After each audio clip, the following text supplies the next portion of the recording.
आपण जे काही समाजामध्ये व्यवस्था करत आहोत, हो की नाही, समाजाची व्यवस्था करतो, त्यांना काही वस्तू, धान्य किंवा काही आपण उपलब्ध करून देतो. उदाहरणार्थ व्यापार, तुमचा उद्योगधंदा किंवा नोकरी, जे काही आपण करत आहोत ती समाजाची उत्तम व्यवस्था व्हावी म्हणून आहे. बरोबर ना?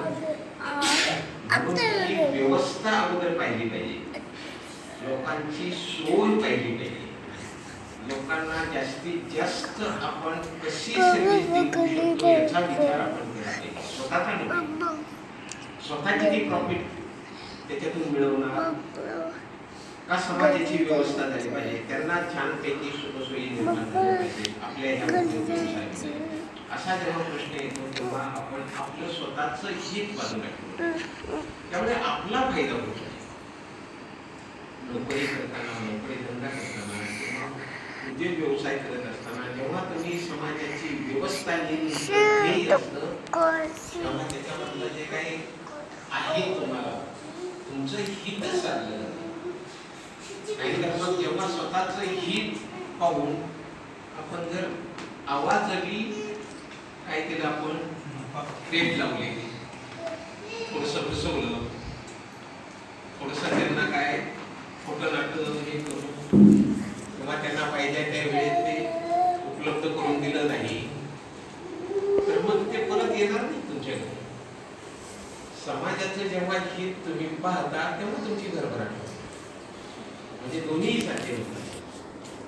स्वतःचं हित कशात आहे, समाजाची व्यवस्था उत्तम प्रकारे झाली पाहिजे, त्यांना सोयी सुविधा निर्माण झाल्या पाहिजे. हा जर हेतू असेल तर भरभराट तुमच्या पाठीमागे येईल. आता एक छानपैकी सांगेल ते उद्योग व्यवसाय करणारे आपले किंवा आपण जे काही जेव्हा आपण इतरांना सर्व्हिस छान देतो तेव्हा आपली भरभराट अगदी अठळ आहे. बरोबर ना? तुम्ही जर काम चुकारपणा केला किंवा कंपनीचं हित पाहिलं नाही, दादांनी आणि सद्गुरूंनी एका ठिकाणी सांगितलं होतं, काय सांगितलं, शासन तुम्हाला पगार देत आहे आणि पगार देत आहे आणि तुम्ही जर टाळाटाळ करत असाल कामाची, त्याच्यासारखं दुसरं पाप नाही. टाळाटाळ करणं म्हणजे समाज हिताला बाधा आणणं आहे आणि त्यामुळे आपण काम करताना समाज हित आपलं लक्षात ठेवलं पाहिजे पहिल्यांदा. आणि त्याच्यातलं गुपित असं आहे, जेव्हा आपण समाज हिताकरता करतो तेव्हा तुमचंही हित त्याच्यामध्ये साधलं जातं. एवढाच एक पॉईंट. दुसरा काय, आपण तर काही सीमेवर जाऊन लढू शकत नाही, त्यांच्याकरता शुभचिंतन व्यक्त करू शकतो, शेतकऱ्यासंबंधी कृतज्ञता व्यक्त करू शकतो, की बाकीचे अनेक इंजिनियर, बाकीचे जे काही घटक आहेत समाजाचे, खरंच सूक्ष्मपणे जर आपण विचार केला तर आपलं जीवन एक पाऊल देखील आपण समाजाशिवाय टाकू शकतोय. चहा प्यायचा म्हटलं तर किती लोकांचे हात, अहंकारी मी पण असतो ना माणसाने, त्यामुळे तो म्हणतो काय ते दूध 5 रुपयाने वाढले, 60 रुपये झालं, साखर पण वाढली, पाणी पण कुठे ते पण विकत घेऊ लागत आहे, चहा पण किती 100 रुपये किलो मिळालेला आहे. मी त्यांना सांगणार की मी तुम्हाला किती 1 कप चहा करायला किंवा 1 किलो साखर, 1 लिटर दूध किंवा दूध काय लागतं आहे, चहा 1 किलो तुम्हाला देतो, माझ्या पैशाने देतो.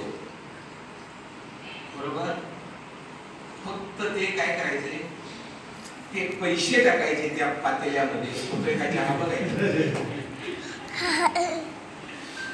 मला याचा खूप अनुभव आला होता. श्रीवर्धेला बऱ्याच वेळा सांगितलं मी, श्रीवर्धेला चाललो होतो आम्ही माने साहेबांच्या गाडीतून, तिथे सत्संग होता आणि दुपारी 12-1च्या दरम्यान, आणि आम्ही तिथे जेवायची व्यवस्था दुपारची केलेली होती आणि तिथे एक स्लोप आहे तुमच्या सोलापूर रोडवर, गेलं की एक पेट्रोल पंप आहे, तिथे त्या स्लोपवरती गाडी खडखड खडखड खडखड करायला लागली आणि बंद पडली.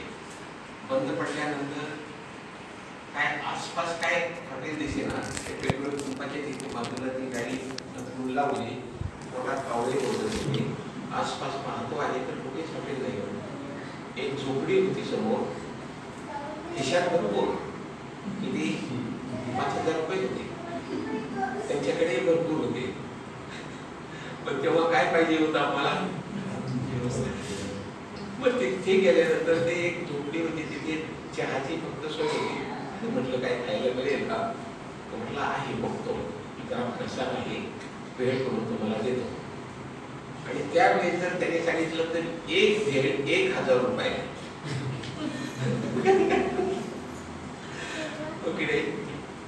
तर समाजाशिवाय आपण सगळं काय उपभोग घेतो आपण, त्याच्यामध्ये आपला भाग अगदी तुमचं कर्तृत्व अगदी शून्य आहे.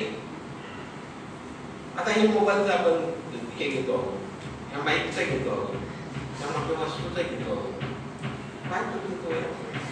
हे सगळं उपभोग घेत असताना समाजाचे आपल्यावर उपकार आहेत, त्याच्या प्रती कृतज्ञ राहणं हीच त्याची परतफेड आहे. आणि प्रार्थना म्हणणं बरोबर. त्यामुळे समाज हिताला आपण मॅक्सिमम प्राधान्य देऊया. आणि परत एक ते वाक्य सांगतो, समाज हित साधलं रे साधलं की तुमचं हित आपोआप साधलं जातं. तुम्ही तुमचं हित साधायला गेलात आणि समाज हिताकडे जर दुर्लक्ष केलं तर तुमची अधोगती अटळ आहे.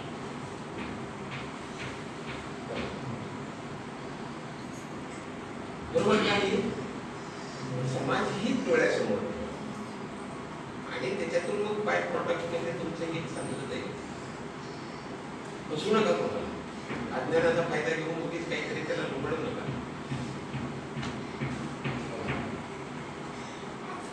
विषय खूप म्हणजे छान आहे. तसं बघितलं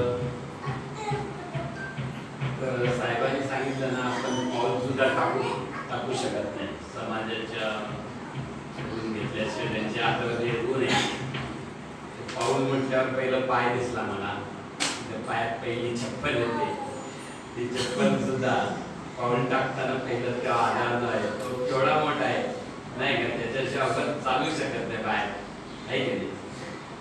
अगदी खरं सांगतो, अशा ठिकाणी माझ्या जीवनामध्ये जी काही प्रगती झाली आणि हे जे साहेब सांगतात, एक साहेब म्हणाले की काय हा जो डबा दिसतो ना, तो माझ्याकडे पुण्यामध्ये हेमाडे म्हणून होते, हेमाडे इलेक्ट्रिक, त्यांच्याकडे मोटरचे डबे मिळायचे.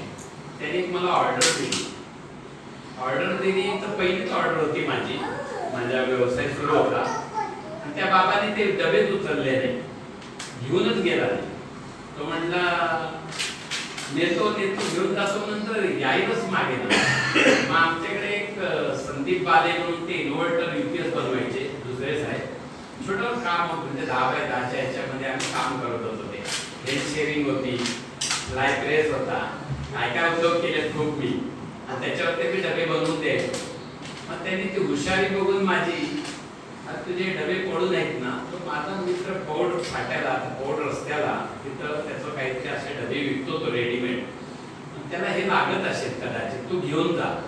त्यावेळेला समजा 7-8 हजार म्हणजे मला 7-8 लाख असे, म्हणजे 80,000 90,000 असे वाटत होते त्यावेळेला. 1997-98 ची गोष्ट आहे.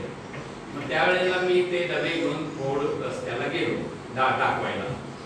तर तो म्हणला, अरे हे काय आणले तू, माझा याचा काय माझा संबंध नाही, तू हे डबे बनवू शकतो का?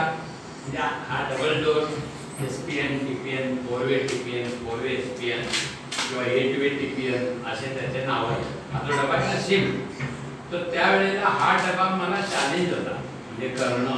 कारण त्यावेळेला एवढ्या सुविधा नव्हत्या, मशनरी नव्हत्या, पण तो बनवायचा होता. पण कुठलीही गोष्ट अशक्य नाहीये जर तुम्ही ठरवलं मनाने. तर तुम्ही जेवढं चिंतन कराल तेवढं तुमच्याकडे ती कल्पकता येत जाईल आणि त्याच्यातून तुम्हाला यश मिळेल.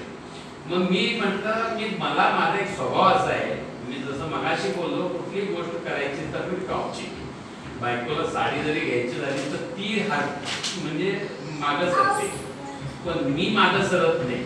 त्या दुकानात जेवढी चांगली आहे ना ती माझ्या बायकोला द्या म्हणतो मी. मग ही सड्याची गाव कुठपर्यंत कुंपणापर्यंत. तसं माणसाचं पण तसंच आहे. एक आपण स्वतःला आपण एक आपली जी मदत आहे म्हणजे ज्ञान जेवढं आपल्याला झालेलं आहे त्याच्या पुढे आपण त्याच्या पुढचं काही सांगू शकत नाही. जेवढं आपल्याला कळतं ना त्याच्या पुढचं सांगू शकत नाही. तसं माणसाने जे काही उपभोग घेतलाय ज्या गोष्टीचा त्याच्या पुढचा विचार तो करू शकत नाही. पण तो आता परत काकांच्या सहवासात आल्यानंतर आपल्याला टॉपचे विचार सुचतात.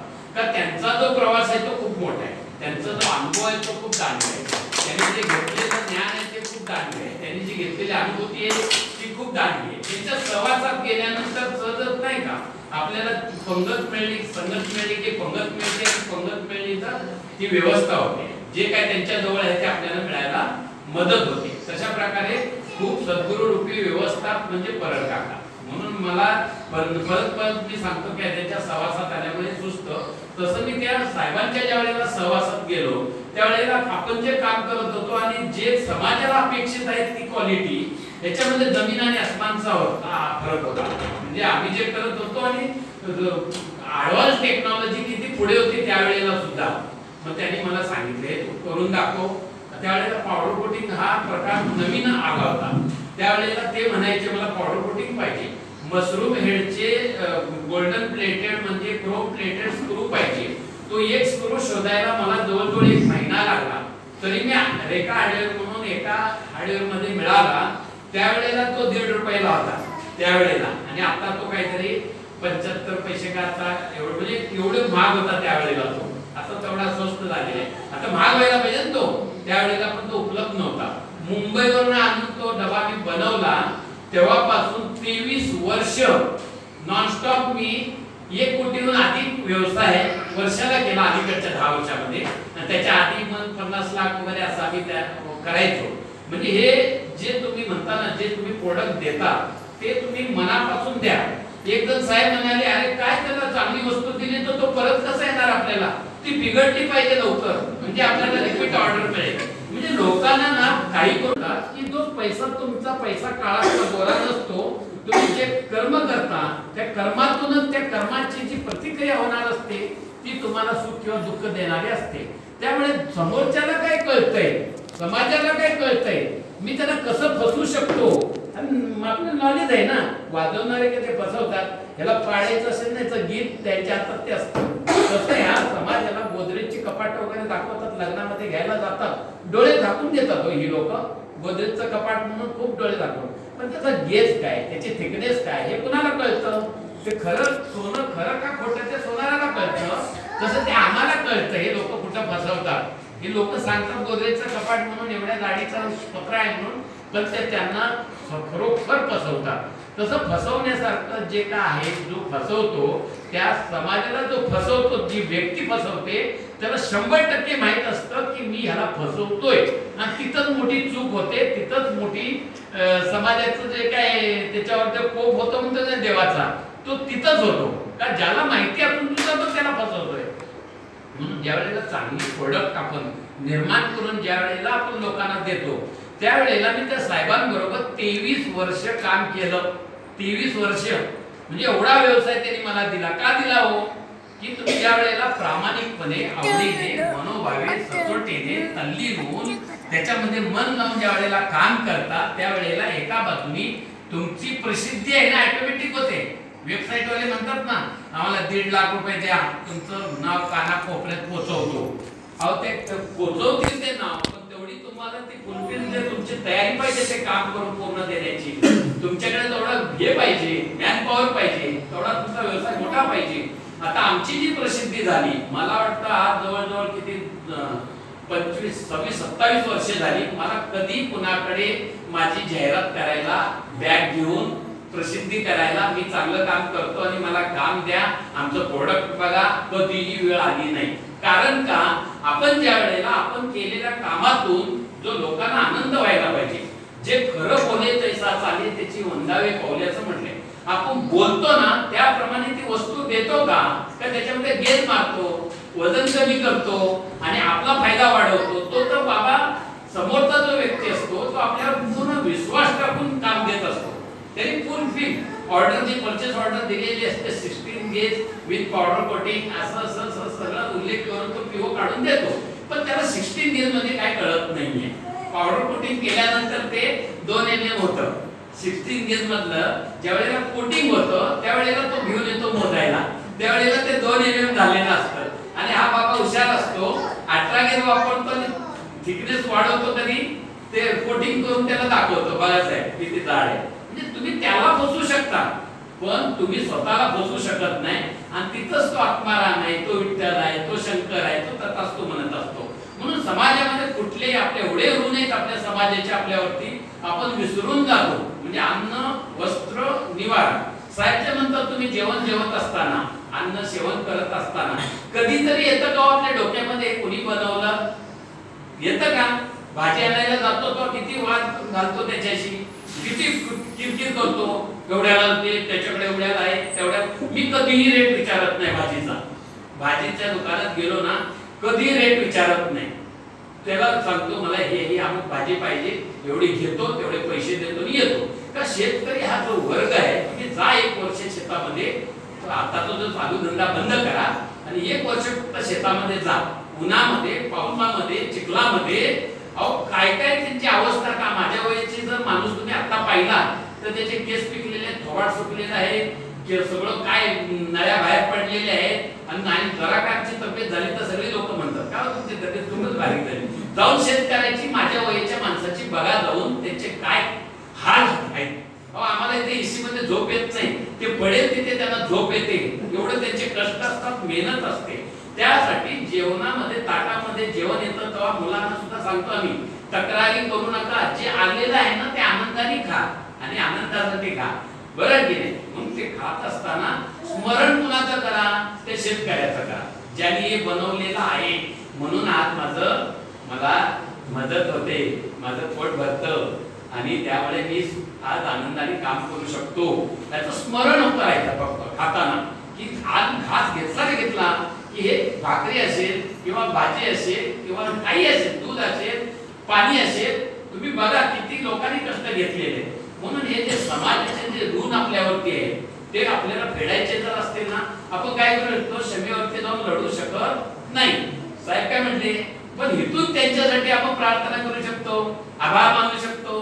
तुम्ही सीमेवरती उत्तम प्रकारे लढा देत आहात, आमचं संरक्षण करत आहात, म्हणून आम्ही इथं आहे. नाही ते काही जण लोक परवा काहीतरी मुलांची तब्येत चांगली होत नाहीये, मुलांना यश मिळत नाही, परीक्षेमध्ये चांगले मार्क्स मिळत नाही, म्हणून एक दारुडा ज्याच्या थोबाडामध्ये नेहमी लाल थोबाड झालेला आहे, अशा लोकात एका व्यक्तीकडे राग लागलेली, माझ्या मुलाला बघा ना काय यश येत नाहीये, बघा ना जरा कसे चांगले मार्क्स मिळतील, बघा ना जरा याचं काय लोक वगैरे ठिकाण्यावर आहे की नाही. म्हणजे अशा पद्धतीने इकडं ही लिंब सगळी सीमेवर ठेवली नसती का आपण, हे दोरे बांधले नसते का तिकडं, कशाला एवढं सैनिक लावायला पाहिजे, कशाला बॉम्ब पाहिजे, ते क्षेपणास्त्र पाहिजे, ते एवढं महागडं विमान पाहिजे. या लोकांनी या बुवांना तिकडे जाऊन उभं केलं असतं तर आपलं काम झालं असतं. म्हणून या लोकांमुळे आपण आहोत, आपलं सुरक्षित आपण जे आहोत ना, आपण जाऊन लढाई करत नाही, आपण त्यांच्याशी युद्ध करत नाही, पण त्यांना लागणारी साहित्य सामुग्री आपल्या हातून ज्या वेळेला बनवतो ना आपण, ती आपण त्यांच्यापर्यंत जेव्हा ते त्यानुसारच ते पुढचं कार्य करतील. जर आपण चुकीचं बनवून समाजाला दिलं आणि त्याला म्हटलं लढा, तर कसे लढणार ते. अशा पद्धतीचं आपल्या वाट्याला जे काम येतं कुठल्या येत होते, तुम्ही स्वयंपाक करता, तुम्ही तुमच्याकडे या वेळेला समोरच्याला खुश करण्याची आणि पुण्य मिळवण्याची एक संधी असते. ज्या वेळेला अन्न शिजवता ते अन्न ज्या वेळेला समाजापर्यंत तुम्ही, आता आमच्याकडे गावामध्ये आता महादेवाचं मंदिर बांधलंय, महादेवाचं मंदिर बांधलंय, त्या मंदिरामध्ये समजा आता 3000 लोक येणार आहेत आणि त्या मेसेज फिरत होत आहे, या 28 तारखेच्या जेवणाचा जो खर्च आहे अन्नदान कोण करणार, बरोबर की नाही. त्यावेळेला आमचे 5 भाऊ एकसारख्या एका मताने उभे राहिले, त्या सगळ्यांचा जेवणाचा जो खर्च आहे भरमाने संत ह्याच्या पोटी जी आलेली 5 मुलं आहेत ते करतील. सगळे अचंबित झाले. जो 1.5-2 लाखाचा जो खर्च आहे तो एका मिनिटामध्ये प्रॉब्लेम सॉल्व. म्हणजे त्यांच्या आपल्या ऋण आहेत, त्या गावामध्ये आपण वाढलो, आपण त्यांच्याकडून घेतलं आणि आज आज इथं आलो म्हणून आपण मोठे झालो, लक्षात घ्या. म्हणून आपण काहीतरी देणं लागतं. मी घाट आणले बघा तिथं मंदिरामध्ये, कुणी उचलून दाखवा तिथं, म्हणजे जवळजवळ 51 किलोची घाट आहे, म्हणजे घंटा नाही का, घंटा वाजवतो. मला मागितली नाही, पण त्याच्यावर माझं नाव नाहीये. माझ्या आई वडिलांमुळे मी आज आहे. आज जे काय आहे माझ्या आई वडिलांमुळे, त्यांचे माझ्यावरचे ऋण आहे. मग त्यांचं कुठेतरी स्मरण व्हावं, ते वाजवताना ते आई त्यांचं स्मरण व्हावं, मला व्हावं, समाजाला व्हावं, किंवा हे लोक चांगले होते आणि त्यांच्या पावलावरती पाऊल ठेवून कधी कुणाची फसवणूक नाही, चोरी नाही, खोटं बोलणं नाही, काय नाही, चांगल्या मार्गाने सन्मार्गाने कार्य केल्यानंतर काय मिळू शकतं याचं स्मरण लोकांना होण्यासाठी मी ते घाट आहे ना, ते घंटा आहे ना, त्या ठिकाणी मंदिरासाठी आणलेले आहे. काय आपल्या ह्याच्यात आहे, आपल्या ऑफिस मध्ये आहे. म्हणजे मला काय म्हणायचं, अन्न खातो, वस्त्र घालतो, वस्त्र घालताना त्या गिरणी ह्याच्या कापडाच्या त्या ह्याच्यात मिल मध्ये काम करणारे लोक जे आहेत, ते कापड बनवण्यासाठी कुठं कापूस बनतो, कुठून येतो, कुठे मिल मध्ये जातो, म्हणून आपण एवढे कडक चांगले कपडे घालू शकतो. त्यांच्याबद्दल कपडे घालताना दोन्ही होतं, स्मरण करताना या बनवणाऱ्याचं पण होतं, आणि आपण नाही का, आपण म्हणजे शरीर साक्षात परमेश्वर. कोण आहे? परमेश्वर आहे. त्याला आपण सजवतोय, विठ्ठलाला सजवतोय, पोशाख घालतोय, हार घालतोय, पण धूप फिरवतोय, पण ह्या विठ्ठलाचं कधी स्मरण होतं का हो? जेवताना त्याला आपण भरवतोय, तो जेवतोय, तो कपडे घालतोय, तो पाहतोय, तो ऐकतोय, हे स्मरण करणं बरोबर की नाही? ते होतंय का? म्हणून समाजाचं ऋण काय? वस्त्र आणि निवारा. घर बांधताना मला एवढे लोक आठवतात, बापरे, हे पहिलं हे घर बांधलं तो आम्ही 3 महिन्यात घर बांधून मी राहायला आलो तिथं. अनधिकृत होतं, कमी वेळेत बांधायचं होतं. एका दिवशी 100 लोक काम करत होते. आता घर छान दिसतंय, पण त्यावेळेची जर परिस्थिती आठवली तर अंगावर काटा येतो. समोर घर पाडलं होतं एकाचं, एक शेड होती पत्र्याची याच मालकाच्या समोरच्या, तरी पाडून टाकली, धुळी सपाट केली. आणि माझं इथं चालू आहे, माझ्या घराकडे येत पण नाही, मी बघत पण नाहीये, आणि हे खाली मान घालून एकदम स्टीलवाला आपलं काम करतोय, माल घालवणारा आपलं काम करतोय, पाईप टाकणारा आपलं काम करतोय, सगळे आपल्या कामात मग्न आहे. आणि तुम्हाला म्हणतो 3 महिन्यामध्ये कुठली पूजा नाही, कुठला बुवा नाही, बाबा नाही, का बुवाला भटजीवाला त्यावेळेला विचारायला गेलो आम्ही, पण ते काय म्हटले, अरे तुम्ही वामनराव पैचे शिष्य, तुम्हाला कशाला पूजा घालायची गरज आहे, तुम्ही खूप महान, तुम्ही ग्रेट आहात, ही आपली खरी ओळख आहे. एक वामनराव पैने आपल्याकडे एक पै सुद्धा घेतली नाही, पण अनेक काय सांगतो मी, काल माझी बायको म्हटली ना की काल जाताना प्रवचनाला ती माझ्या पाया पडली, म्हटलं मी पण तिच्या पडलो. म्हणजे असं पडलो का नाही, खरंच सांगतो का पडलो? पहिलं पडायची का होती, का तिला त्रास दिला होता, आणि ज्या वेळेला मी तिला आनंद दिला त्यावेळेला माझा नवरा काहीतरी आता सुधारलेला आहे, चांगला वागतो, चांगला बदल झालेला आहे, बोलतो तसा वागतो, समाजाला जे चांगलं चांगलं करून देतो त्याचं कौतुक होत आहे. म्हणून हे जे समाजाचं जे ऋण आहे, आपण ज्या वेळेला चांगल्या गोष्टी आपल्या वाटेला आलेलं जर काम आहे ना, अत्यंत प्रामाणिकपणे करायचं. तिथे कुठेही काटा मारायचं नाही, लवाडी करायचं नाही, खोटं करायचं नाही, काय नाही, तुमची भरभराट होणार. आज कृष्णा पाटील तुम्हाला सांगतो, साहेब म्हणतात ना बॅग घेऊन, खरंच कपडे पण नीट नव्हते, पायात चप्पल पण नव्हते. मी जेव्हा आलो तेव्हा त्यावेळेला 1995 मध्ये मी आलो, त्यावेळेला 1.5 वर्षात मी मालक होणार हे स्वप्न होतं, आणि स्वप्न पण मी साकार केलेलं आहे त्यावेळेला. आणि तेव्हापासून आजपर्यंत मला एवढंच कळतं, लव्ह वर ब्लेस ऑल, कामावर प्रेम करणं, अत्यंत प्रामाणिक, बोलतो तसं काम करून देणं, कधी लबाडी न करणे नव्हे. जीवनविद्येत आल्या पहिलं तरी थोडंफार व्हायचं, पण जीवनविद्येत आल्यानंतर जे काय कामावरती प्रेम करणं, लोक समाजाला न फसवता त्यांना चांगलं प्रोडक्ट करून देणं. म्हणून मोठे मोठे जे पॅनल आहेत, 10 मीटर, 20 मीटर, 25 मीटर, ते पहिले आपल्याकडे येतात. अरे पहिले डीबी इंडस्ट्रीजला काम देऊन बाकीच्यांना द्या, असं ते आमचे विद्युत कंट्रोलचे साहेब म्हणायचे. आणि ते घाटपुरे साहेब सुद्धा आता बघा, त्यांनी सोडून 2 वर्ष झाली आम्हाला, ते स्वतःची कंपनी टाकली. पण 1-2 महिन्यापूर्वी, 1 महिना झाला नाही, 1.5 महिन्यापूर्वी मी कधी कुणाचं भलं झालं ना, ते मोठे झाले ना, साहेब म्हणतात ना, पैसेवाल्यांचा तुम्ही तिरस्कार करू नका, द्वेष करू नका, त्यांचं आनंदाने पहा, त्यांचं चांगलं झालेलं आहे, भलं झालेलं आहे, तुम्ही आनंदाने पहा, त्यांचं कौतुक करा, त्यांचे कष्ट आहे, ती मेहनत आहे, त्यांनी किती रात्र जागवलेलं आहे, म्हणून ते मोठे झाले. आपण त्यांची प्रेरणा घेऊन आपण त्या जिद्दीनं प्रयत्न करून आपण मोठं होण्यासाठी काय करू शकतो याचं चिंतन करा, पण त्याचा द्वेष करू नका. मी साहेबांनी मोठी कंपनी टाकली, 10,000 स्क्वेअर फुटाची शेड घेतली, मी त्याचं खूप कौतुक केलं, खूप कृतज्ञता, भरपूर कृतज्ञता रोज करतो, सकाळी करतो की त्यांच्यामुळे आपण आज आहे. ते डबा विकणारा माणूस आज मोठी शेड घेऊन माझेच कामगार घेऊन गेला तरी सुद्धा माझ्या मनामध्ये आले साहेब काय म्हणतात, वो किती वर्ष घेतलाय, एवढी 23 वर्षे त्यांच्यावरती जीवन जगलाय.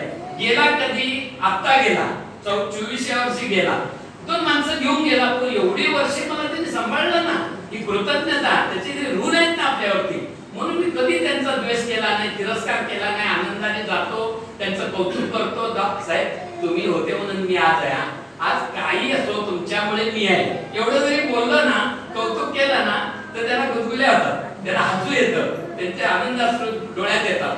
अरे एवढंच कृष्णाला मी सगळं काम देणं बंद केलं, त्याचीच माणसं घेऊन आलो तरी सुद्धा हा माझंच कौतुक करतोय. थोडं आगळं वेगळं आहे ना, जीवन विद्यार्थी आगळी वेगळी आहे. काय जे मिळालेलं आहे, जे आपल्या जवळ आहे त्याचं तुम्ही स्मरण करा, जे नाही ना ते नाही अजिबात त्याचा विचार करू नका. मग जे त्याचं आहे त्याचं स्मरण केल्याने नाही ते यायला लागतं. तुम्हाला खोटं वाटेल, जवळ 20 लाखाची मला गेल्या महिन्यामध्ये ऑर्डर दिली त्यांनी, त्याच्याकडे माणसं असून सुद्धा काम होईना का, संबंध चांगले ठेवल्याने. त्यांच्या कृतज्ञता हा जो भाव आहे, आपण सतत म्हणजे कर्म केलं रे केलं त्याला तुम्ही म्हणतो ना, आमच्या सिद्धूला आमची चर्चा होते दुपारच्या वेळेत, कर्म केल्यानंतर फळ मिळेल तो मिळेल, पण ज्या वेळेला तो चुकीचा विचार जरी आपल्या डोक्यात आला, कुणाला फसवण्याचा, कारस्थान करण्याचा किंवा त्याला लबा काही गंडवण्याचा, त्यावेळेला तो जो विचार असतो ना ते कर्म असतं, आणि त्यावेळेला तो तसा त्या ठिकाणी रेकॉर्ड होतो. माझ्या मते नंतर प्रत्यक्षात करतात ते नंतरची वेगळी गोष्ट.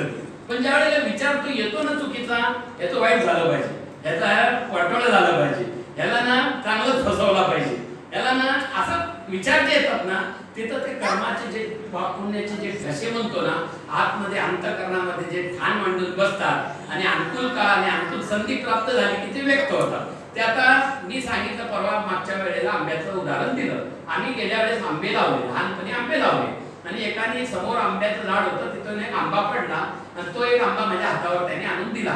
त्यांना आता ते भरपूर प्रमाणात उपलब्ध आहे त्यांच्याकडे, ते खात असतात. कृष्णा पाटील पुण्यावर आले, ह्याला कुठे मिळणार, म्हणून त्यांनी काय केलं, माझ्या हातावर एक आंबा दिला. आणि नंतर दुसरा काय म्हणाला, तुमच्या आंबे जे आहेत ना भरपूर लागलेले, काय एवढे आंबे आहेत ना, पानं दिसत नाही तेवढे आंबे आहेत, जाणच येतात. म्हटलं माझ्या हातावर जो आंबा आहे तो पहिला त्याचा स्वाद घेतो मी, तो पहिला खातो, नंतर बाकीचा बघतो ना, बरं गेल्या. म्हणून त्याच्या वाट्याला जे येतं ना, ज्यांनी जे म्हणतो ना, तो माझ्या झाडाचे आंबे खातो, तुमच्या खात नाहीये, मागच्या जन्माचं काहीतरी त्याचं फळ त्याला मिळालेलं आहे. अशा वृत्तीनं ज्या वेळेला तुम्ही त्या गोष्टीकडे पाहता त्यावेळेला तुम्हाला दुःख होत नाही, आणि जे मिळालेलं आहे ना त्याचा आनंद तुम्हाला घ्यायचा असेल तर तिकडे बघायचं नाही, जे आहे समोर ना ते पहिलं खायचं. म्हणून आपल्या वाट्याला आलेलं काम आहे ना ते अत्यंत प्रामाणिकपणे करायचं. दुसरा काय करतो, त्याला काय मिळतंय, तो काय कशी फसवतो, हे सगळं आम्हाला माहिती आहे. काजू आम्ही ज्या वेळेला विकायचो ना त्यावेळेला तो खाली लोट चुंबक लावून लवकर हे लावायचा, वजन त्याचं नाही का, आणि तुम्ही पकडलं होतं त्याला, ते म्हणजे काजू 1.5 किलो भरले तर 1 किलो दाखवायचं, ते खाली त्या वजनाला अजून एक काहीतरी लावायचं, तो खाली ते म्हणजे चालाकीनं लावायचा, तो ठेवायचा खाली ते चुंबक, आणि तो असं पहिलं उचलणार वर, आणि नंतर परत खाली ठेवणार तराजू, भरणार त्या काजू, मग उचललं की 1.5 किलोचं असं माप व्हायचं. म्हणजे तुम्ही जगाला बसू शकता पण स्वतःला बसू शकत नाही. म्हणून ते समाजाचे ऋण आहे, तुम्हाला त्याच्याकडून जर तुम्हाला आशीर्वाद हवे असतील, आपण केलेल्या प्रोडक्टवरून लोकांना आनंद झाला पाहिजे, विचारात आले पाहिजे, अरे कुणाकडे केलंय, डीबी इंडस्ट्रीमध्ये केलंय का, खूप चांगला माणूस आहे, जा त्याच्याकडे काम घेऊ, भरपूर काम येतं. तुम्हाला आता परिस्थिती अशी आहे, आमची कामं असून सुद्धा कामगारांमुळे कामं सोडून द्यायची वेळ येते का, ते थांबून काम करून घ्यायला तयार आहे. अशा पद्धतीचं काम म्हणजे समाजाचे जे ऋण असतात त्याच्यामध्ये अन्न, वस्त्र, निवारा, घर बांधताना याच्यामध्ये किती जणांचे हात लागले. ते सकाळी बसलो ना सगळ्यांचं स्मरण करतो मी, सगळ्यांचं, आई वडील, गुरु, सद्गुरु, आत्मदेव, राष्ट्र आणि विश्व, या संपूर्ण कित्येक दिवस मी हे स्मरण करतोय. त्यामुळे मला 2 जरी कामगार 4 जरी कामगार कंपनीत राहिले तरी मला 400 कामगार दिसतात. मी कातो आपल्यात माणूस हटून जातो, अस्वस्थ होतो, आणि तो ट्रेसमध्ये जातो. असं न होण्याचं कारण म्हणजे अभ्यासवर्ग. या अभ्यासवर्गामध्ये जेव्हा येतो त्यावेळेला त्याची एनर्जी, हा सिलेंडर ज्या वेळेला भरतात ना साहेब, त्यावेळेला तो संपूर्ण आठवडाभर तर चालतो, अजून भरपूर चालतो. म्हणून आपण जी गाडी वापरतो किंवा आपण जे काही काम करतो त्या सर्व करत असताना त्या ऍक्टिव्हिटीमध्ये ज्या ऍक्टिव्हिटीचा उपभोग घेतो किंवा जी ऍक्टिव्हिटी आपण बनवतो ती बनवत असताना ती समाजाकडे जाणार आहे आणि त्याला ती त्यांच्या कामामध्ये कुठेही अडथळा निर्माण होऊ नये अशा पद्धतीनं चिंतन करून जर तुम्ही ती वस्तू बनवली, त्यांच्यापर्यंत पोहोचवली, तर ते तुम्हाला बघा केवढा आशीर्वाद देतात. एका बाजूने तुमच्या प्रोडक्ट चांगलं केल्यानंतर त्याचा मोबदला चांगला मिळतो, दुसऱ्या बाजूने तो तुमचा प्रचार करतो, तुमची प्रसिद्धी करतो आणि तुमचं मार्केटिंग तोच करतो, तुमच्याकडे 4 माणसं घेऊन येतो. लक्षात घ्या, ह्या माणसाने जवळजवळ मला भरपूर माणसं दिलेले, हे जे गेले पण त्यांच्यावर जेव्हा ते त्यांचं अजूनही माझ्या कंपनीमध्ये त्यांच्या कंपनीचा जो काही आहे ना लोगो इंजिनियर सिस्टम म्हणून अजून काढलाय का? मी अजून काढलेलं नाहीये. एवढी कृतज्ञता आपल्याकडे पाहिजे.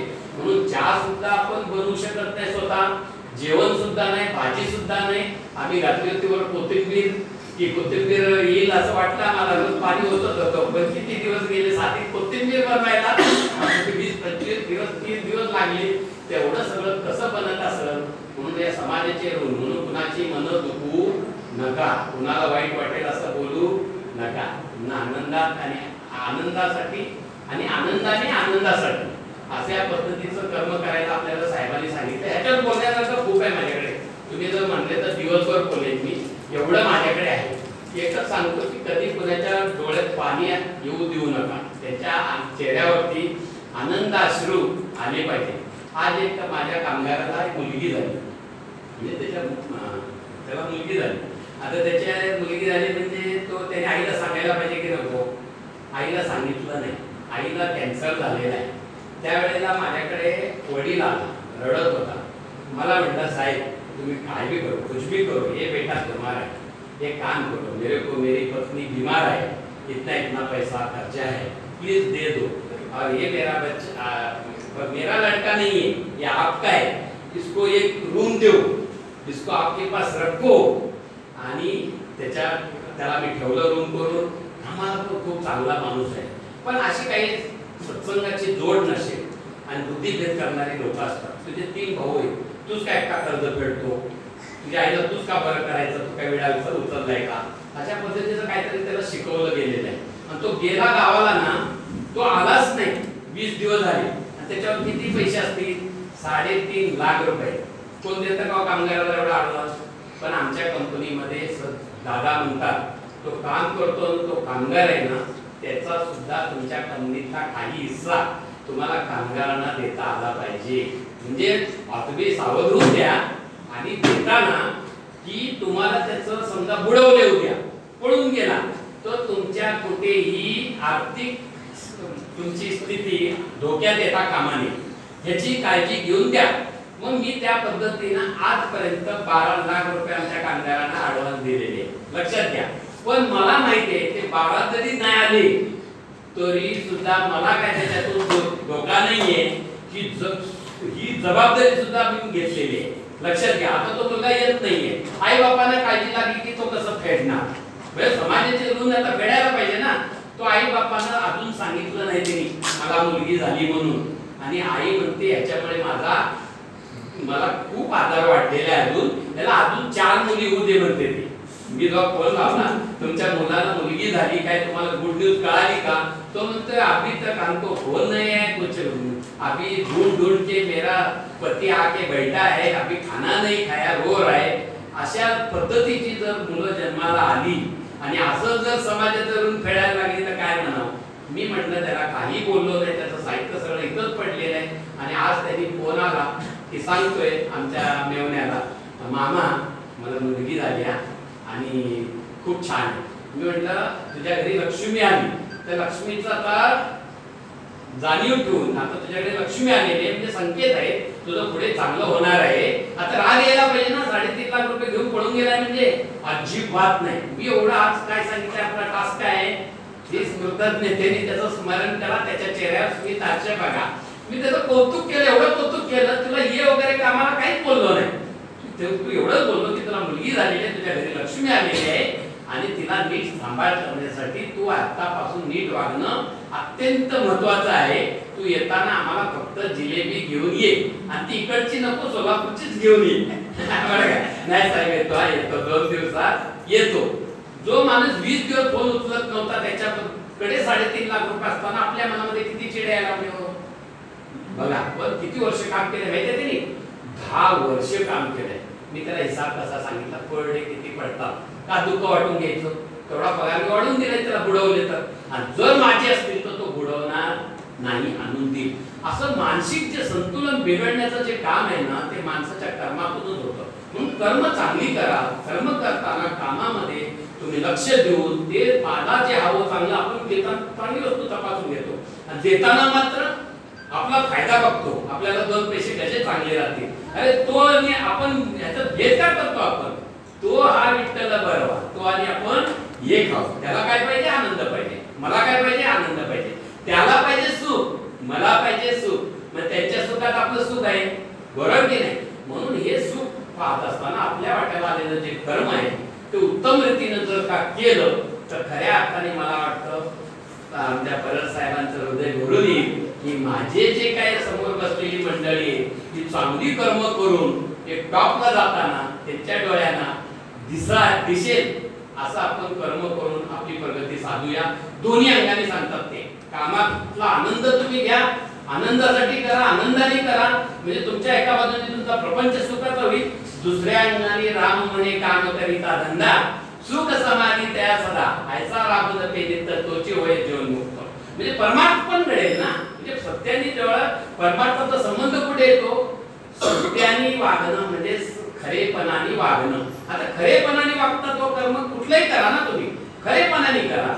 म्हणजे साक्ष तुमच्या आतमध्ये जो विठ्ठल आहे, जो शंकर आहे, जो राम आहे, त्याला साक्षी ठेवून करा. कशाला कुठे जायला पाहिजे मंदिरात, कुठे जायला पाहिजे वनवासात, काही गरज नाही. कुठल्या गुहेत जाऊन बसायची गरज नाही. जिथे असाल तिथे तुम्हाला स्वातंत्र्य आहे, तुम्हाला देवाने बुद्धी दिलेली आहे. कशाला तुम्हाला हात दाखवायची गरज आहे, माझं काय होईल पुढे, तुझं काय होईल तर तुला माहित पाहिजे. ते शिकवण्यासाठी फरक आहे ते तेवढं घ्या आणि सर्वांनी आपल्या वाट्याला आलेलं काम प्रामाणिकपणे